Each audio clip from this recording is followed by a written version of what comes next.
যুদ্ধ অপেক্ষা করছে, সে যুদ্ধের নাম হলো গজওয়াতুল হিন্দ। কি নাম? গজওয়াতুল হিন্দ হলো এমন একটি যুদ্ধ, যে যুদ্ধে এমন কিছু ঘটনা ঘটবে যেখানে মসজিদগুলোকে ভেঙে দেওয়া হবে, যেখানে শান্ত মুসলমানদেরকে অশান্ত করার চেষ্টা করা হবে। আজকে তার সেটা ঘটতেছে কি ঘটতেছে না? অথচ রাসূল করিম সাল্লাল্লাহু আলাইহি ওয়াসাল্লাম মানবতার চরম এবং পরম বন্ধু, তিনি শিখিয়েছেন যে অমুসলিমদের সাথে মুসলমানদের সম্পর্ক খারাপ হবে না ভালো হবে? খারাপ হবে না ভালো হবে? ভাই, কোন মুসলমান কখনো অমুসলিমের উপরে কখনো কি করতে পারে না, নির্যাতন করতে পারে না, অত্যাচার করতে পারে না। এটা রাসূল করিম সাল্লাল্লাহু আলাইহি ওয়াসাল্লামের আদর্শ। রাসূল করিম সাল্লাল্লাহু আলাইহি ওয়াসাল্লামের একজন খাদেম আনাস ইবনে মালিক রাদিয়াল্লাহু তাআলা আনহু, তিনি বর্ণনা করেছেন, নবীজির কাছে তিনি ছিলেন 10টি বছর। কতটি বছর? 10 বছর নবীজির খেদমতে ছিলেন।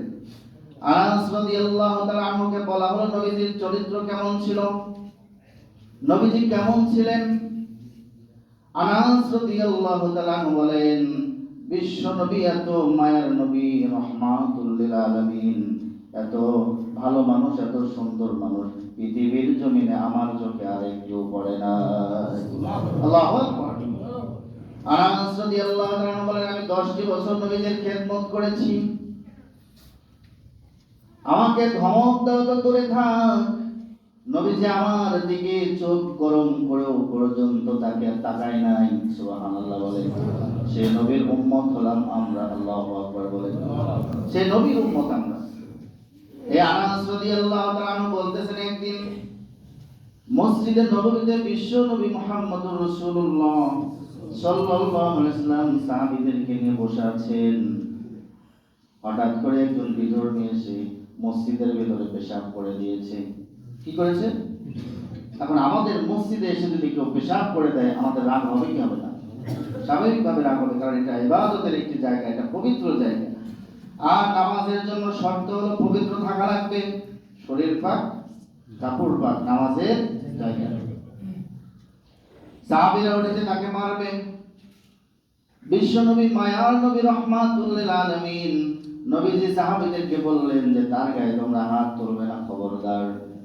কারণ আল্লাহ তাআলা এটা শিক্ষা দেয় নাই, কারণ আমার ব্যবহার দেখে সে ইসলামের ভিতরে প্রবেশ করবে। কথা বলেন ঠিক কিনা? রাসূল করিম সাল্লাল্লাহু আলাইহি ওয়াসাল্লাম সাহাবীদেরকে বললেন যে সে যে পেশাব করতেছে মসজিদে নববীর ভিতরে, তাকে বাধা দিও না। তার পেশাবটা শেষ করা হলো।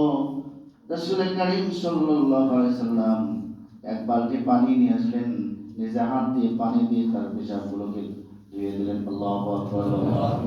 তাহলে এটা হলো রাসূল করিম সাল্লাল্লাহু আলাইহি ওয়াসাল্লামের আদর্শ, যে নবীজি কখনো কি করে নাই, বিধর্মীদের উপরে কখনো তিনি আক্রোশ দেখান নাই।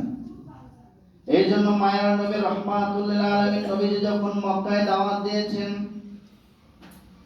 তায়েফের জমিনে নবীজি যখন দাওয়াত দিতে গিয়েছেন, নবীজির দুপা রক্তাক্ত হয়ে গেছে। তায়েফের জমিনে যুবকরা নবীজিকে পাথর মারতেছে, মারতেছে। নবীজি বারবার আকাশের দিকে তাকাচ্ছিলেন যে আল্লাহ তাআলার গজব যদি এসে তাদেরকে ধ্বংস করে দেয়, তাহলে তো তারা দ্বীনের হেদায়েত পাবেন। আল্লাহু আকবার বলে। নবীজি তাদেরকে মারার চিন্তাও করেন নাই। করেছেন? মারার চিন্তা পর্যন্ত তারা করে নাই। নবীজি আরো উল্টা চিন্তা করেছেন যে আল্লাহর আযাব এসে যদি তাদেরকে ধ্বংস করে দিয়ে যায়, তাহলে তো আমি হেদায়েত